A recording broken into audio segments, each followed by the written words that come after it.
Welcome to the Authority Podcast, Plumbing and Mechanical. When talking about the built environment, we would do well to remember, we shape our buildings, and afterwards, our buildings shape us. Therefore, on each episode, we'll discuss the latest trends from IAPMO in plumbing and mechanical safety, sustainability, and resiliency. Join me, your host, Christoph Lohr, and together we'll explore the ways we can make our buildings shape us for the better.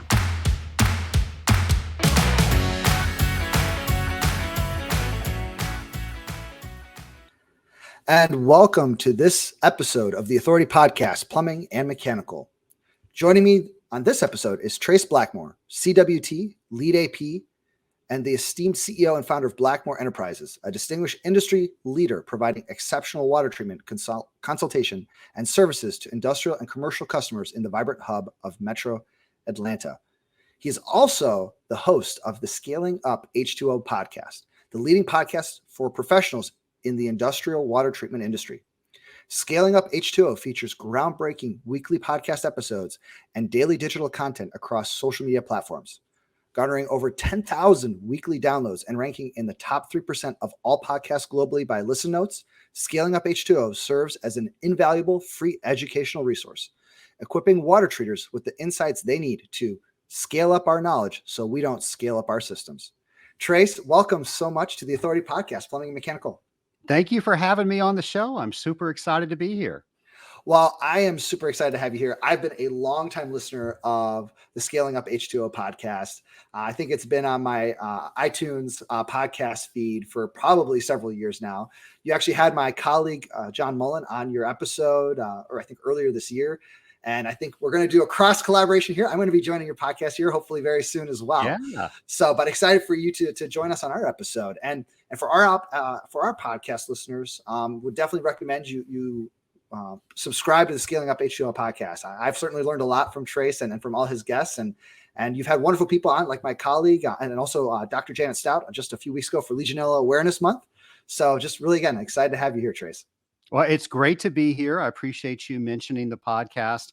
Can't believe we're coming up on 6 years and we've broken 350 episodes. It's just crazy to think about that. And every single one of those episodes that I've listened to have just been so educational. And so I think there's so much there. And I think on the matter of the podcast, can you highlight for our listeners a little bit about the Scaling Up H2O podcast and what your mission and vision of that podcast is? Well, my mission is to raise the bar in the industrial water treatment industry. And that's something my father tried to instill in me when he introduced me into this business. He said, if you're going to be in this business, make sure you make your mark, make sure you leave it better than you found it. And that just ignited a fire for me to learn everything that I could and teach what people have taught me so I could continue that ripple effect.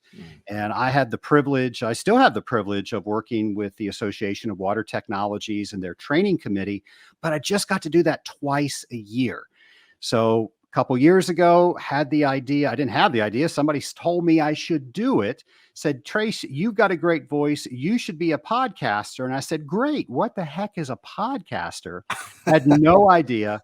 And I started this Scaling Up H2O podcast in 2017, I believe. Wow. And it has just been a fantastic journey. And honestly, it's been a great way for me to meet great people that I wouldn't have had the opportunity to meet before. And I have learned so much from industry experts that I've been able to share that knowledge and further the mission that I just stated. That is so amazing. And to me, it's wonderful to hear another person that kind of takes that approach. I do a lot of public speaking as well and kind of backed my way into, podcasting with the organization that I work, for IAPMO. And your point about learning from others and getting to meet so many other people and learn from them, that's every time I get to talk to somebody, whether it's on the podcast or at a session, it's the same thing. Like education is such a vital role. And especially for me, from what I've seen in plumbing, there's a lot of education and a lot of issues right now in plumbing systems. Trace, can you maybe touch on a little bit for our guests, for our listeners? What do you see as some of the most important issues in plumbing systems, especially from the industrial water treater perspective? And so what are those most important issues in plumbing systems over the next 5 to 10 years, do you see? I think a continued issue that we've always had is our different industries communicating well with each other. I think water treatment does a great job. The mechanical does a great job. The end user does a great job, but a lot of times they don't all talk with each other.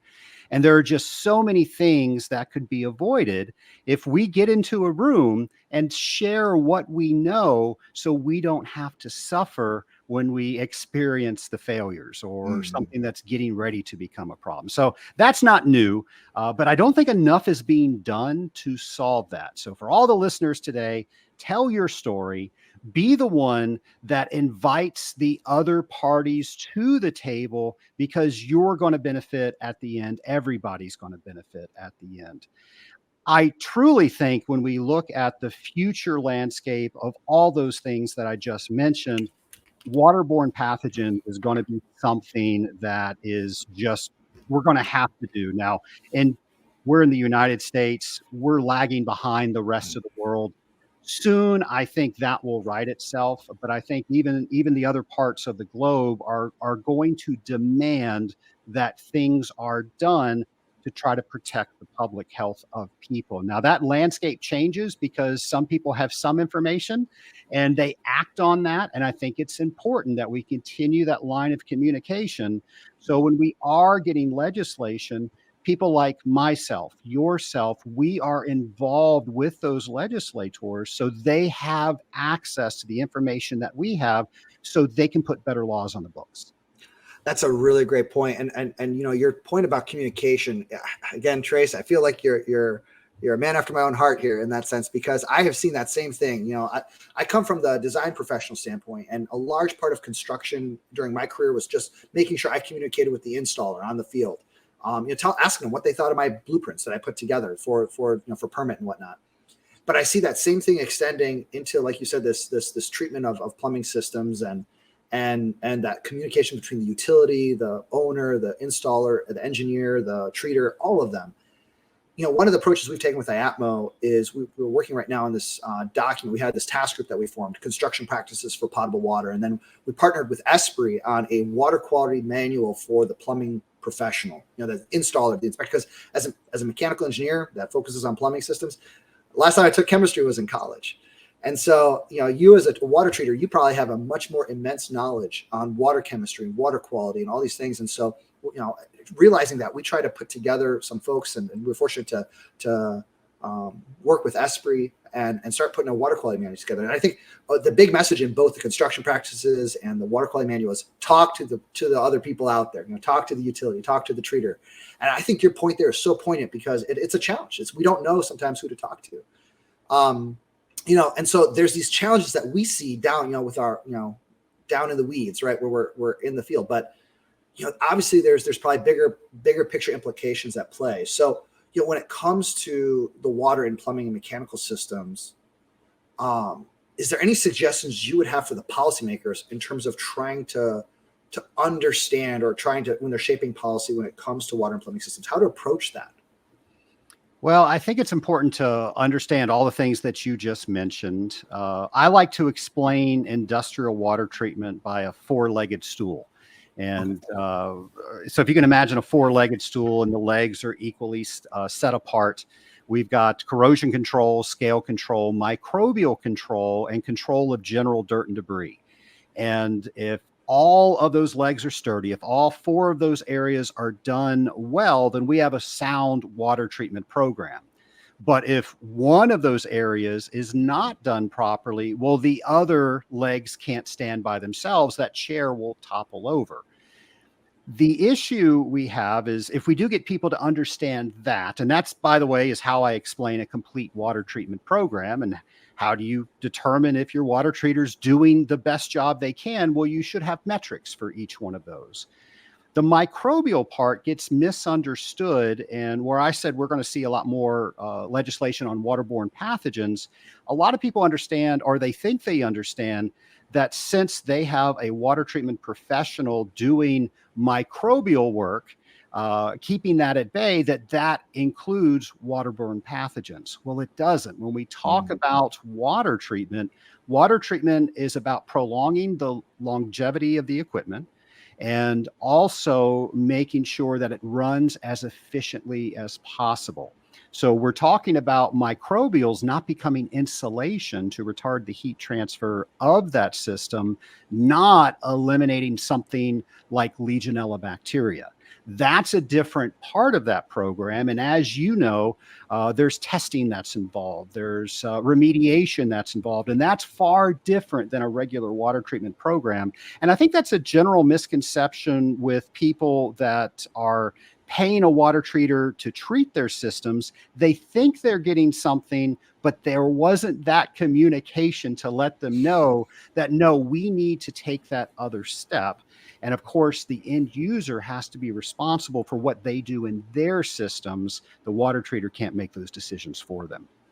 That's interesting. So if I'm understanding you correctly, then the way that you're seeing, at least being an industrial water treater, and from that water treatment standpoint, when we talk, oftentimes the perspective I see is we see water management as this thing that focuses on Legionella, right? The water management program, the water management plan focuses on that. But one of the things that I've always wondered is, it seems like we're focusing on this one thing, but real water management inside a building, probably has that component of scaling of other contaminants, of also the sustainability element of it too. That's one that I think of a lot living in Phoenix and with some of the water cuts that we have here.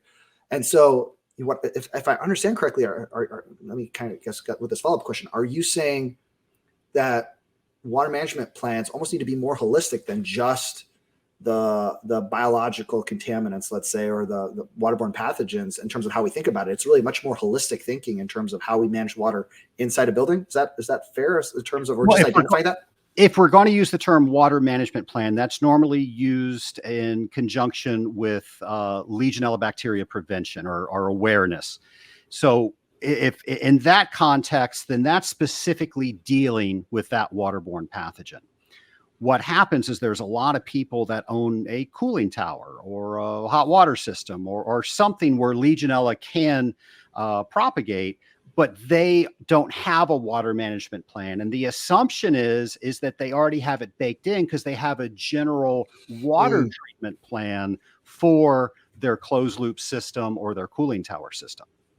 Gotcha. Okay. That makes sense. No, that's a really interesting, I think that's a great point, in all honesty, because it's that gap there in knowledge that a lot of people have. So when, and maybe you kind of already touched on this a little bit then. So in regards to water and plumbing and mechanical systems, kind of following up on that question, is there conflicts that policymakers and jurisdictions need to be aware of when they're making policy in concerns of water, especially in the built environment? We can go back to the same thing that we were talking about. We could eradicate all the bacteria if we kept 10 parts per million of chlorine in the system, but we're not going to have a system to protect. So if they don't understand that when they're making that law, it might just make sense. Well, why don't we just put so much oxidizer in it where it's not a problem? Okay, well, we don't have the chiller anymore. We don't have the cooling tower. So they need to understand that there is a balance between maintaining the systems that the water treatment program is there to protect, at the same time making sure that the water is not pathogenic to the people that are inhabiting that building. Oh, so that makes sense. So it's really the conflict that jurisdictions need to be aware of. Is it fair to say that they really need to make sure that they have the experts, the engineers, the treaters, the installers, those people that touch those systems every day when they're trying to make a bigger picture decision for their community, making sure to be engaged with those experts, to making sure that they're not having an unintended consequence? Is that a fair way to say? Absolutely. There's a double-edged sword with everything you do. And if you go too far to one end, you're going to create another issue. So if you talk with the expert in that area, okay, now I know what that issue can be, and now we can collaborate and try to make something that will work for everybody. And normally that doesn't happen, but it's at least something that somebody is happy with. And I'm thinking about when New York made the hyperchlorination clause for cooling towers. That went through several iterations. And I want to say someone told me that they were circulating or they were proposing that they circulate almost 100 parts per million of chlorine in the tower for an extended amount of period. well, we're not going to have a tower for very long if we do that. So obviously they spoke to somebody and they figured out how do we get that more realistic. Yeah, balancing all the variables basically at that point. Interesting. Exactly.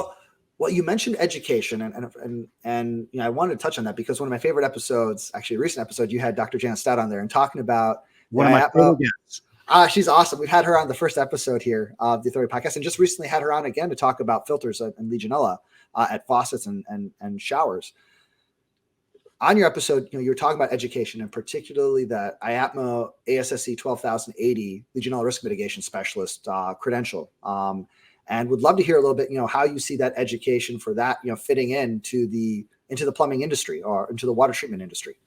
Well, I have to say, I love that there's a certification for that because it wasn't the Wild West, but I guess we could say it was the Wild West out there for a while.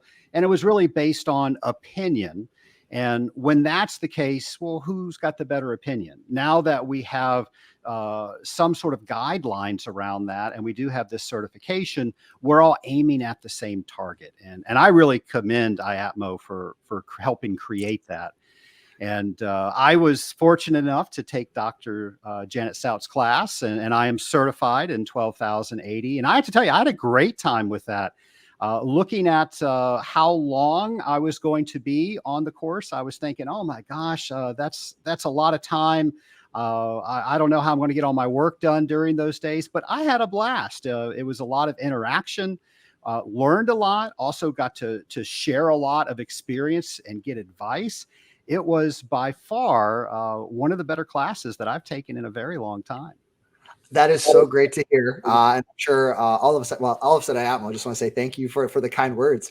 I went through that same class a year or so ago. And to me, what I loved about it was the fact that there was chapters in there. And, being a plumbing design professional, being a plumbing engineer, the plumbing chapter, it was the very basics of the knowledge. But for me, what I appreciate, I was in a class with water treaters, with infection preventionists, with lawyers, with manufacturers, with a whole host of people.